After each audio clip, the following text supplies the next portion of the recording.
জয় মা দয়াময়ী মায়ের জয়। তো মা দয়াময়ীর ভক্তরা, আজকে ষষ্ঠী। তো আজকে ষষ্ঠীতে মা দয়াময়ীকে ষষ্ঠী রূপে পুজো করা হয়েছে। দেখো আজকে চালের ভোগ দেওয়া হয়েছে, চাল, আম, তাল, তাল বীজের ভোগ দেওয়া হয়েছে। আর এইদিকে দেখো মায়ের চরণে ফুল দেওয়া হয়েছে, সাদা ফুলটা দেখো খুব সুন্দর। আর এইদিকে দেখো প্রদীপটা জ্বলছে জল জল করে। আর এইদিকে দেখো ষষ্ঠীতে দেখো মায়ের ভোগ, মা দয়াময়ের ভোগ। আর এদিকে জল রাখা আছে। আর এদিকে দেখো বিশেষত খেজুর, কাঁচা খেজুর, জাম দেওয়া হয়েছে, বাঁশ পাতা। আর এদিকে জীবন্তী পাতা মানে জিয়ালা পাতা দেওয়া হয়েছে মা দয়াময়ের পুজোতে।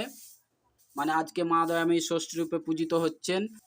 এই দেখো এইদিকেও বাড়ানো হয়েছে, ষষ্ঠীর ভোগ বাড়ানো হয়েছে। দেখো সব একই উপকরণ দেওয়া হয়েছে। জয় মা কালী, জয় মা মহেশ্বরী। সবাই বলো জয় মা দয়াময়ী।